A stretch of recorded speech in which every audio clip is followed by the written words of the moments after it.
Duration of our lives, put some respect on it, because everything that you got now, you would not have touched anything if it would not have been us being friends to you and your family. That's why I don't like fake people. Martell Holt has revealed that the crash that nearly killed him was caused by someone's activities rather than an accident. He asserts that the story is not simply about a wreck, but also about betrayal, cover-ups, a deliberate maneuver that nearly killed him, and much more. Now, Martell claims that the crash was caused by someone behind it. Someone who understands his habits well enough. Someone with a mission to discover what truly happened on that gloomy stretch of road. Let's go back to the day it all happened. I stepped over and I was the dominant parent to them. You understand what I'm saying? So what was her complaint? Like, what was her complaint with you? Like, okay, because I know obviously it seemed like it was... Hey, listen, we need to get Melody right here now, okay? Whatever her complaint, so we got to ask her that shit. Period. It was just another typical afternoon. Martell was traveling home from a seminar on a quiet back route he often took. The weather was clear, with no fog, rain, or icy roads. Witnesses reported hearing a loud collision just after 3 p.m., but when other residents rushed outside, they saw Martell's SUV in a ditch, flipped. It made a strong impact. There was debris all over the road. The car's windows were cracked and the front end was completely wrecked. One witness reported that the car jolted strongly before veering off the road, seemingly due to force or an unexpected malfunction. Despite being startled, bruised, and disoriented, Martell remarkably remained conscious when paramedics arrived on the scene.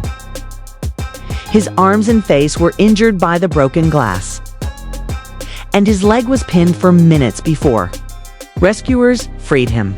Afterwards, photos showed a wreck with blood on the seat, a broken windshield, and the car's airbags engaged. He was lucky, it seems, to have left at all. It was a single-car accident that may have been caused by a mechanical issue, according to the report at the time, was accepted as true by the general public. Martell thanked everyone for their prayers and support, writing in a brief post on the truth that he was just grateful to be alive. While avoiding too many questions, fans showered him with love. But deep inside, Martell wasn't convinced. Looked like a tragic turn of events at first, but Martell knew something wasn't quite right. Martell didn't want to cause a scene right after the crash. He told his loved ones and close friends that there was probably a brake issue or maybe a problem with the steering. The more he thought about it, the more uneasy he became, even though his team made a clear statement saying that mechanical failure was probably to blame. He started to backtrack. The car had recently had maintenance, and everything had been checked out weeks before the crash. There were no warning lights, strange noises, or indications that something was wrong beneath the hood. So he tried to go on, telling himself it was just bad luck. He went on to say that something had changed. Continued, "I thought it was bad luck until I looked closer." He went back to where his SUV had landed, took the same path, and stood there. Martell noticed things that left him with many questions. First of all, there were no skid marks, which suggests that he was never given the chance to apply the brakes or that they did not engage.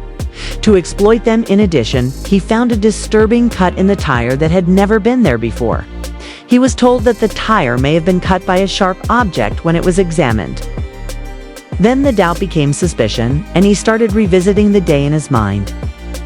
Certain facts became clear after he spoke with others who knew his itinerary and had access to his car. It's an unpleasant conversation or an SMS message that arrives late, someone who disappeared right after the collision. He probed deeper and realized that it might not have been an accident at all, even if at first the parts didn't fit together. When Martell discovered something that radically affected the plot, everything changed. To wave the white flag a long time ago. I've been waving it. You know, I even got on social media and I quieted down and wasn't saying anything, trying to, get on the good side or whatever. But I guess the quieter that I am. After weeks of quiet inquiry, Martell finally got proof that confirmed his suspicions that the vehicle had been tampered with. He did not rely solely on his visual perceptions. Martell took the SUV to a reputable, undiscovered private repair shop. During the assessment, something disturbing was found. One of the rear brake lines had been purposefully damaged. It wasn't rusty, worn out, or impact broken. The tire was gashed and it had been sliced cleanly. The cause was not road debris. It looked intentional, as though it had been weakened to shatter under pressure. Even more alarming was a rapid drop in brake fluid pressure detected by the car's onboard sensor shortly before the crash. No error messages or notifications. Everything happened in a few seconds. Was not a singular occurrence. Was true. Martell needed to be sure, so he held off on going public. He hired another specialist. This time, a specialist in forensics. The study backed up the first. The brake line damage was not the result of normal wear and tear. When the undercarriage signs also had little strange scratches that indicated someone might have gone inside the car while it was parked, became evident that was not bad luck. Was that a warning, Martell asked himself again? Was someone trying to prevent me from speaking at all, or to scare me? He realized that this might have been more than a personal issue when he took into account all of his ongoing business affairs, TV contracts, and the turbulence that had been boiling behind the scenes. It could have been someone trying to stop him or hurt him. But who would go this far, and why Target? Right now. Yes! Damn. You know what? I'm a man. That's cool. I know that. And I'm not acting. You know what I'm saying? Yeah. And I know you're talking about me being vulnerable. And I guess I'm not a vulnerable ass. In spite of his misgivings, Martell refrained from accusation at first. He started thinking about all the tension that was building in the background. Martell had been involved in a bitter legal back and forth over the previous year due to custody and business conflicts. In addition to the pressure from the reality show, he had a falling out with some of his co-stars. Friendships from the past soured. His once reliable people had betrayed him. In a recent conversation, he made some compelling recommendations, but he did not immediately identify individuals. Martell talked about a particular he called the man, a former lover who had every interest in seeing him fail. He asserted they tried to come from my pockets. Maybe they thought that since they couldn't take my kids, they had no choice but to take me out. Supporters surmised that this could be a reference to the legal turmoil that followed his breakup with Melody Sherry and his ongoing issues with her. But there have also been disputes with business associates. According to Martell, he was negotiating a real estate deal with someone who suddenly stopped speaking after backing out a few weeks before the crash. Realization that this wasn't a random someone who had warned him to back off from certain commitments, and even sent a handful of texts that Martell later described as having a frightening tone grew as he pieced the puzzle together. Martell was taking action, launching new companies, regaining control of his name, and getting back into the spotlight when the crash happened. He said, "You have no idea how many people are, if your brakes fail, decline." Whether he meant it literally or metaphorically, the message was clear now. Martell suspected that this arrangement might have been orchestrated by someone close to him who had previously had access.